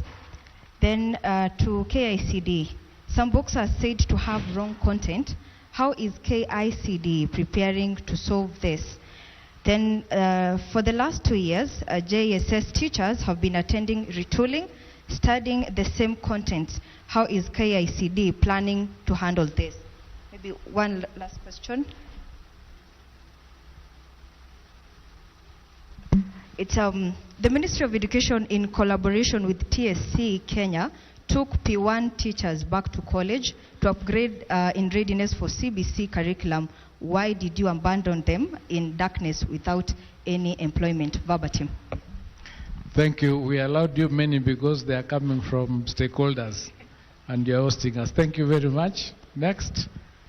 Thank you, Waziri. Thank you, Waziri. I want to commend you and your team, PS, and the rest of the team in the ministry. I think you are doing a good job of handling a crisis that was handed over to you. And we are happy that there is progress. I also have to say that we have submitted to your office a memorandum with a number of proposals that slightly differ with the proposed way forward, but I won't bring them here. I am still looking forward to come in to share the facts and figures behind those thoughts that we shared with you. And I just want to say this, that I think at some point we abandoned the CBC framework.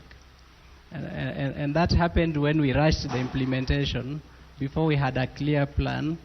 And now, because of that, we have had to manage crisis at all levels.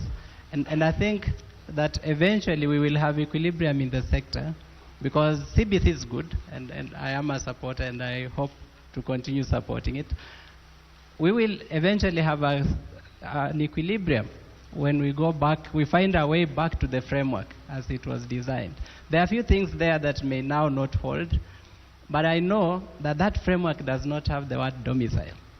That whole document does not have the word domicile. And the reason it doesn't have domicile is because the conversations that went on had a reason why certain institutions were envisaged along the way. So you are handed a crisis, you're doing a good job of managing it, but find a way of taking us back to the framework of the CBC. Thank you. Thank you for those comments.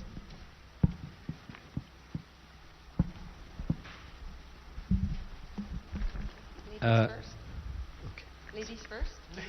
Yes, go ahead. Good evening, everyone. I'm Claire from VVOB.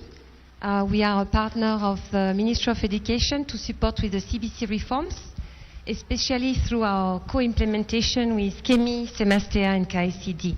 So my question tonight is around the role. So we can all agree that the school leaders play a vital role in preparing and encouraging a conducive environment, especially in time of change and transitions.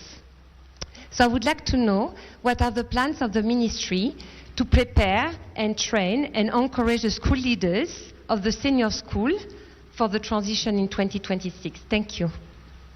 Thank you for that question, Claire. Next. Good evening, everybody. My name is Tony Kemore. I'm a parent, and Bwana CS, my concern is one, that why has it taken the government that long to ensure that parents understand the importance of CBC vis-a-vis the 844 system?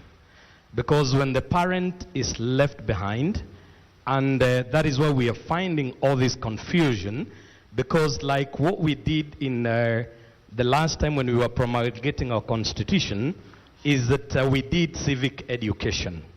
I thought that this is a very important pillar that we ought to have carried out, the civic education to the parents, to tell them the importance of what the good brains that are sat in the various forums, to tell us how important it is to have CBC vis-a-vis the 844 system. I, as a parent, because I'm hands-on, I will tell everybody and every Kenyan that CBC compared to 844 is the best. Because our children will be based on their competencies, and each and every person will be tested depending on their ability to learn and understand. That is number one. Number two, what is the ministry doing to ensure that we have equity in education in all corners of this country?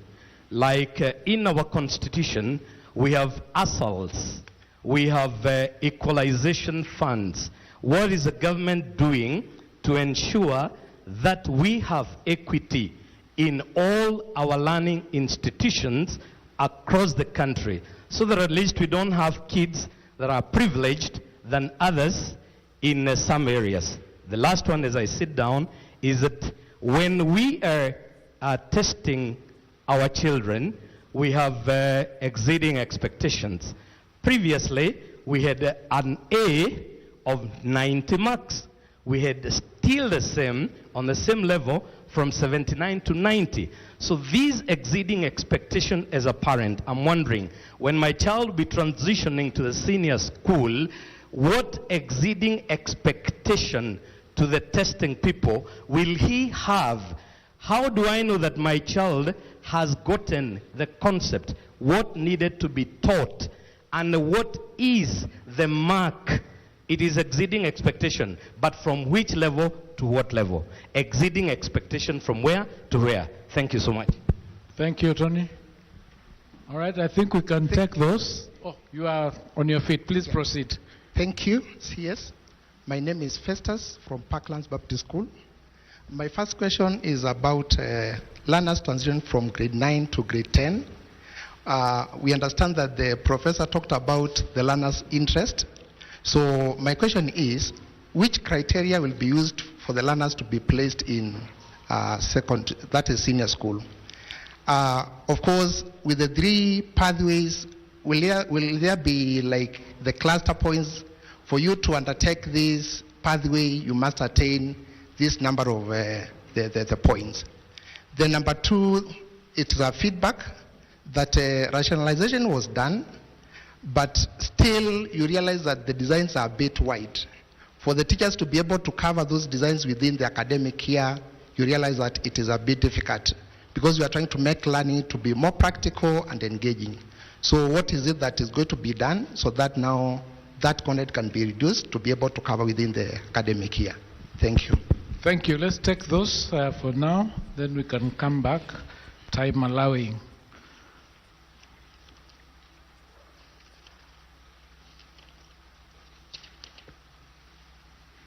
Polycarp, who will take Polycarp's question, I think is directed at you, Professor.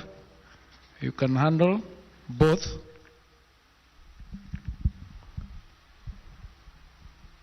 Both the issue of grade 8 that have covered something. I think that is for Njengele to answer. You would answer the question on the books that are missing on grade, I think 5 to 8. 1 to 4 is available and 9. Please proceed. Thank you very much, CS. Thank you, Polycarp. I'm sure you will agree with me that there are books on all these learning areas in school. What you are probably asking for are books in the rationalized learning areas.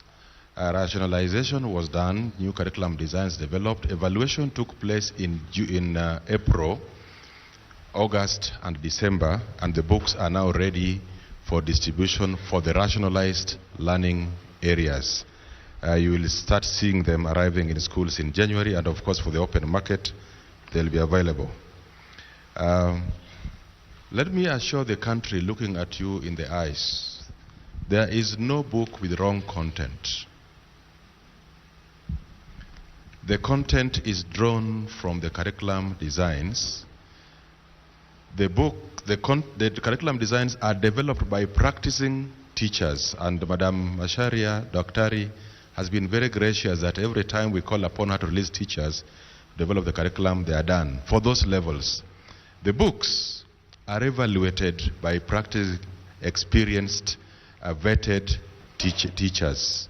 So it would be extremely unthinkable, CS, that a teacher would write content that is not right when they have been doing this forever. If you come across content in a book approved by the institute that you consider wrong, please let us know immediately.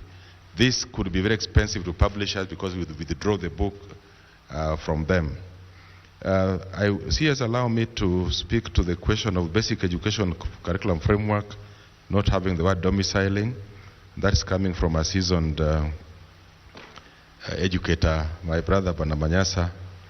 And you've said it very correctly that the basic education framework, like the curriculum itself, is not a static document. Domiciling was only relevant to the proposal to have these learners utilize the primary school spaces. But you will agree with me, Banamanyasa, because I know you read. If there is any curriculum in the world that has taken all the time stipulated in a cycle to implement, it is the competency-based curriculum. Because as you are aware, the first proposal to specifically go to CBC was made in 2012, We are implementing this curriculum in a phase-in, phase-out manner. And what challenges we could be facing are not really just unique to the new curriculum. There would be challenges that any other African countries are struggling with. There's a last one, CS, which is relevant so that I don't come again. Why has it taken us long to educate parents? We started educating or talking to parents immediately the curriculum reform journey started. The whole sector is aware of the county engagements that again involved the whole sector. But I am really happy that now you see more interest of the parents than we had before. Some people have told us openly that they thought this CBC thing was a passing wind. Until now they realize it is here that they are taking it on. So please continue showing that interest, and I'm even happy that you are here. There's a final one, CS, on rationalization, where they talk about the curriculum designs being too wide to be implemented in a year. Again, this is debatable. Thank you, my brother from Parklands. Some schools and some teachers report covering the curriculum earlier than others. The only thing that will help properly is good planning at school level now. That, yes, you have this to cover, and do all the schools or most schools report that large content in that curriculum so that we deal with it. But feedback is appreciated, and where this is confirmed, as I've always repeatedly said, the curriculum is not cast on stone. This can still be looked at and reviewed at the 4th year cycle. Thank you very much, CS. Dr. Njengele, there's quite a number. What grade 8 have covered,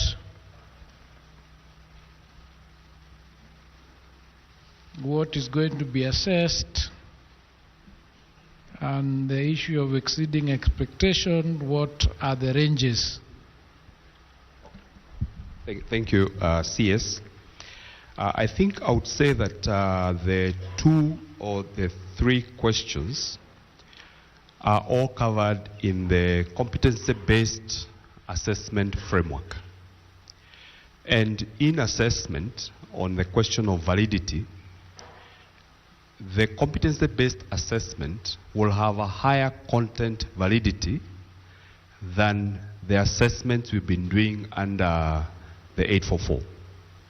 Because the learners do the school-based assessments every year, and then they sit for the summative.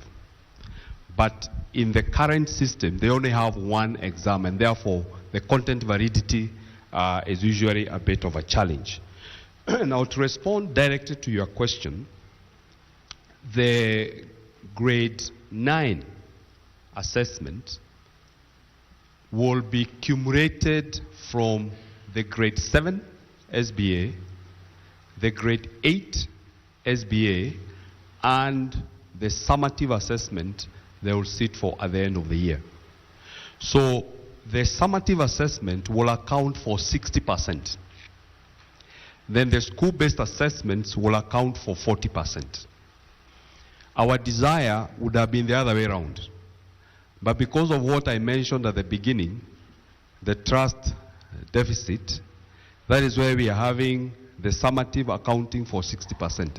I pray and hope for the day when we will have the summative accounting for 40% and the school-based assessment accounting for 60%. Because that's the way it should be.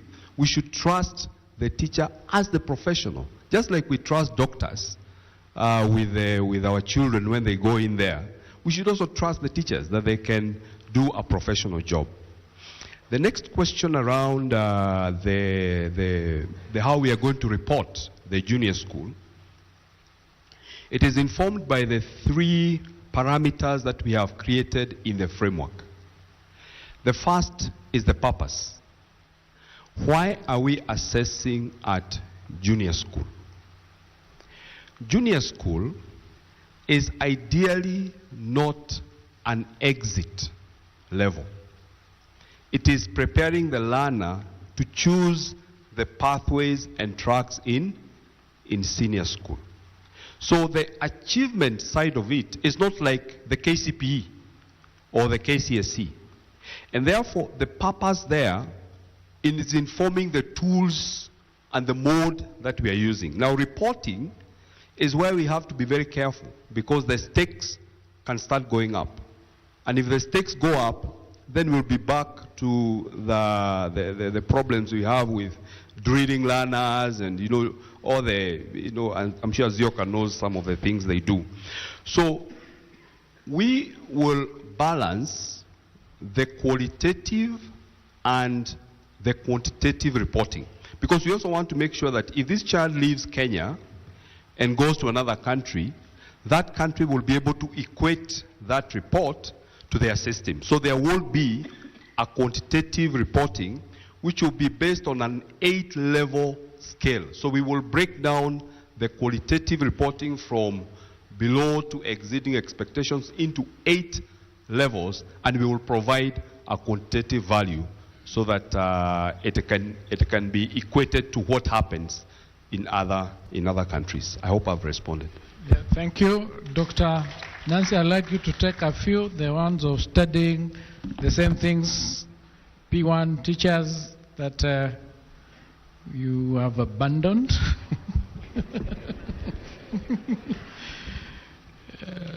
And any other that you recall. Yes, please proceed. Thank you, Waziri. The first one was that we have been training, the retooling we have been doing has been exactly the same thing. This is not true. Volume a bit. Hello? Okay. Yeah, the first one was about the fact that we have been retooling the same thing for 2 years. This is not true. When we started by training our teachers with the basic education framework, because they had to know this framework as a result of the reform. Then we introduced them to the professional documents that were required in the new reform. Then the learning areas at that time generally. Then next, we went to the pedagogical content knowledge, the professional bit. Then now, because KICD had rationalized the learning areas, we now had to take the teachers through. Maybe this is why sometimes it seems as if we are repeating, because we first trained them holistically in the learning areas, then the rationalized areas that KICD did. But I think this is the essence of retooling, that you are not retooled once. In fact, we shall, as government getting this money and funding us, we will keep retraining. They are like refresher courses, and there is nothing bad about it. But next, which now we did in November 2024, this was again specifically, like I said, to prepare teachers to transition our learners to grade 9, period. So it was very specific. Now, the next one, the next question was, although it... The P1 teachers, and if you can answer Claire's question quickly on training of leaders in schools. Yeah, the next one was on the P1 teachers, who then acquired diploma status. We have not forsaken these teachers as the CSAs, yeah. We have advertised currently for 8,707 teaching vacancies. Go to our portal right now. We have advertised. And we are saying those people who now got a diploma away from the certificate, in our guidelines, they will get an extra 5 marks, which means they are more advantaged, and they will get better marks than maybe the one who has a certificate, the P1. So we have not forsaken them. The second one is about when shall we train teachers, the leaders. Of course, this is in 2025. This is what we are doing, and what we do is that we come up with the content right here at KICD, where our teachers are involved. We work as a multi-sectoral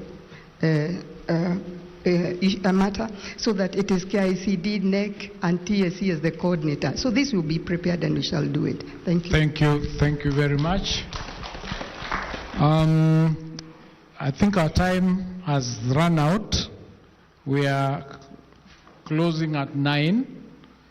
And there were some questions that were asked by the the TV 47 team on issues corruption and issues of whether junior school is intended to be a standalone. It is not.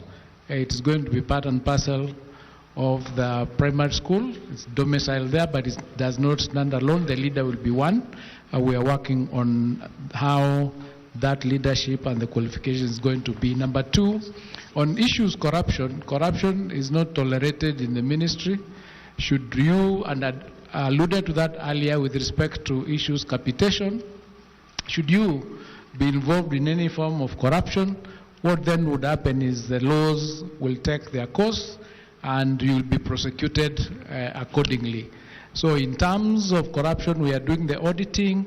There are other measures that we are putting in place to ensure that this is controlled, including coming up with the new digital platform, the KEMIS, to ensure that everything that is going to be done can be seen in that system, including the numbers of enrollment, the capitation, the schools that we have, how the monies are expended. So, ladies and gentlemen, I think we've come to the end, and what I would like to share briefly is that the issue that is of concern is the issue related to the construction of classrooms. That, as I said earlier, is ongoing, and we are sure that come January 2025, we'll be quite prepared to have the grade 9 transition comfortably. Should there be any challenge, as I indicated, we will be prepared as a team, and you can see we are all putting our heads together to ensure that each and every aspect of that transition is taken care of, and working as a team, we are able to back each other, including, the head teachers of those primary schools who are going to handle this. We are working with them to ensure that they will be able to handle whatever situation that arises at that time. The textbooks we've confirmed are going to be in place by the time the schools open, because they are all ready. Capitation is going to be provided. In fact, we are working very hard with the Treasury to ensure that capitation is in schools before they open. Whatever percentage, it might not be the 100% of it, but whatever percentage that will be available from Treasury will be there, so that when the schools open, the teachers don't have problems relating to it. In fact, I think even this term 3, capitation was released 2 days before the schools opened, which helped them actually transition very, very easily. Placement at senior school, the ministry has developed the guidelines for that placement that is going to happen in 2025. And what is important to remember is that from 2012, we have been in a transition, and we are continuing in that transition. We are within it. And where we find issues, we are navigating, tweaking, amending, reviewing, so that the system is fit for purpose. We intend to ensure that this CBC, which is one of the best programs, does not fail us. Issues relating to questions like you raised of the parents. It's important for parents to be involved in their students' schoolwork. In the West, sometimes you might not know what your child is doing in school. I was being told that there are some consents in higher learning institutions that you sign, and then you find that a student has never gone to class.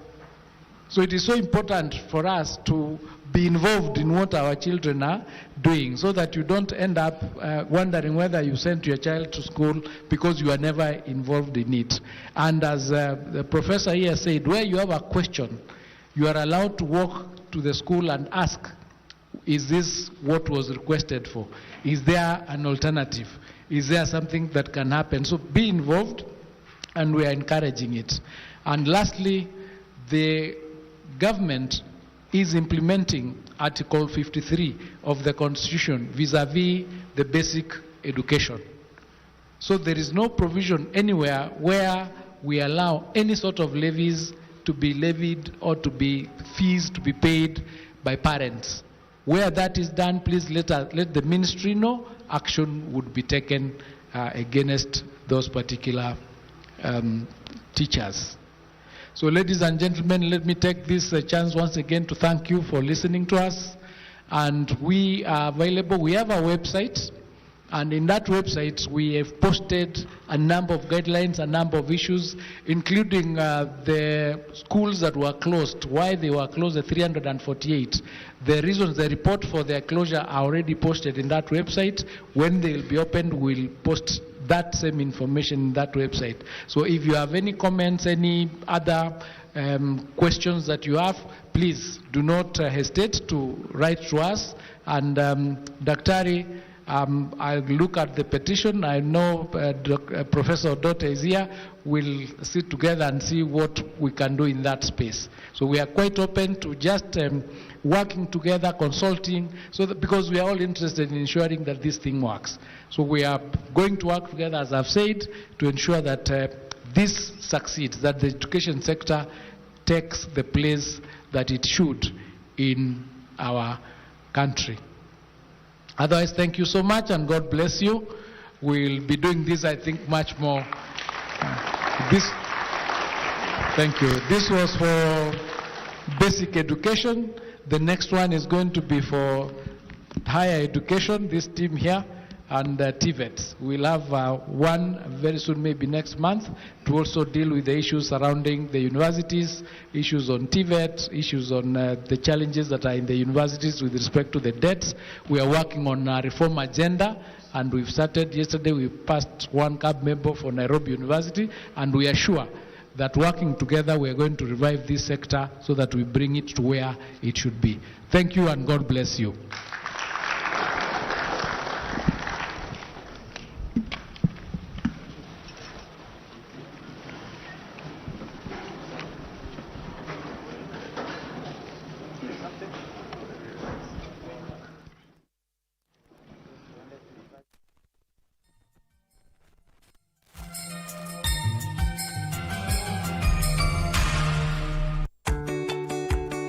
This festive season, let the joy of togetherness fill your hearts and homes. Celebrate responsibly.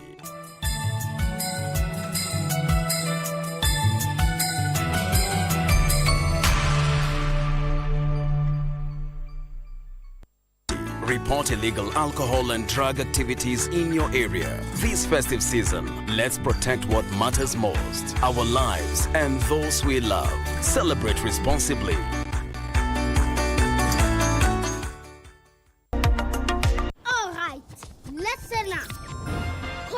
Is on a mission.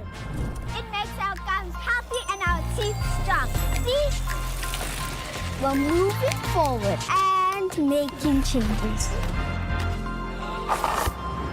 It's kind of a big thing. Colgate Herbal uses traditional nature's herbs and combines it with Colgate Science for healthy gums and strong teeth. And we'll leave no smile behind.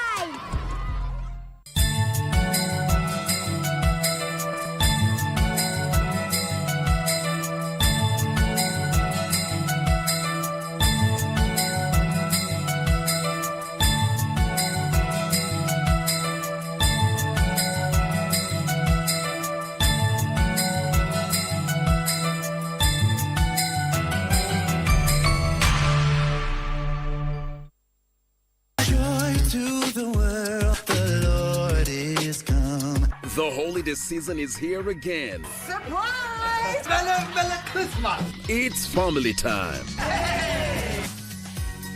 So I'm making more money! It's a season to be jolly, and so grab a seat, relax as your favorite Christmas hosts line up to indulge you this year. You want some of me? We got Mr. Claus, the famous Father Christmas. We've got the elves and the reindeers. There's lots of foods and drinks to go around. Great music for the soul. On the first day of Christmas, my true love gave to me a chocolate. It's unbeatable, it's joyous, it's Christmas on KBC Channel 1. Did you know there is an Mpox outbreak in Kenya and the region? It's therefore crucial for the general public to take precautions. Mpox is a viral disease transmitted through direct contact with infected persons, including with their body fluids, contaminated personal items such as clothing, utensils, or through sexual contact. The signs: skin rashes or lesions which can last 2 to 4 weeks, fever, headaches, muscle aches, fatigue, and swollen lymph nodes.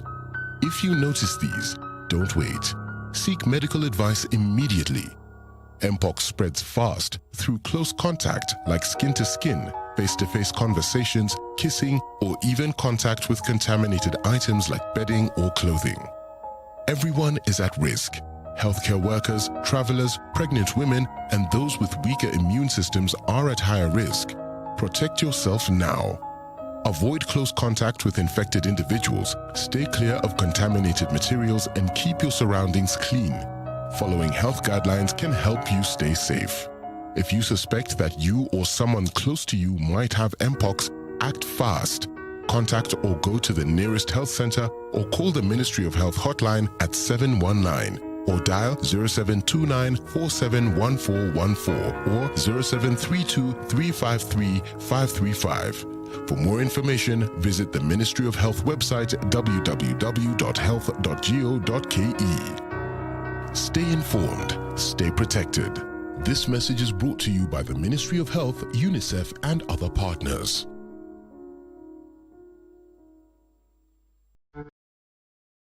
This festive season, let the joy of togetherness fill your hearts and homes. Celebrate responsibly and make memories that last a lifetime. Choose activities that bring happiness and health. Avoid alcohol and drugs in this festive season. We're working together to ensure everyone's safety. Report illegal alcohol and drug activities in your area. This festive season, let's protect what matters most: our lives and those we love. Celebrate responsibly.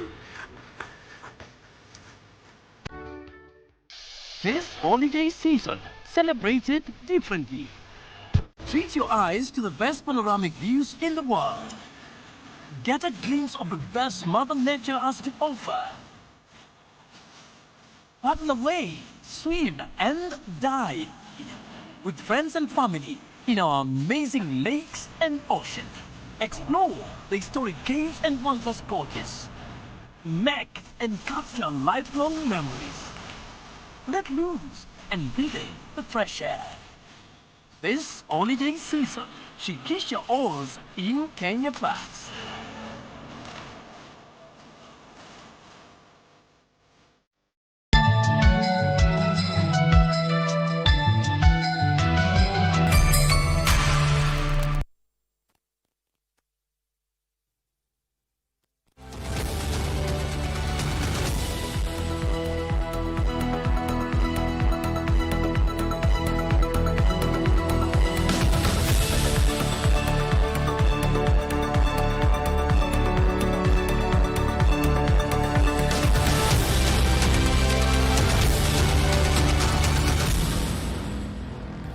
Well, it largely remained a matter of public speculation on what direction former Deputy President Rigathi Gachagua would take.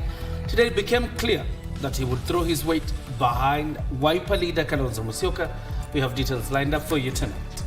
And as we come on air tonight, the government is fully committed to ensure that the plight of the minorities and the marginalized in our society is properly addressed. That and so much more is what forms the bulk of our broadcast tonight. And of course, later, as we approach the festivities, they're already here with us. We'll be talking about peace building around this time. That is a festive season, and joining us tonight will be Mohammed Bari, the Secretary, Peace Building and Conflict Management. And that conversation will be shaping really Prime Edition's conversation on Wednesday. Here are tonight's highlights.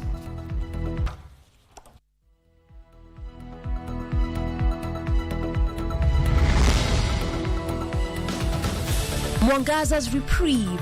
The High Court extends interim orders barring the removal of Meru governor.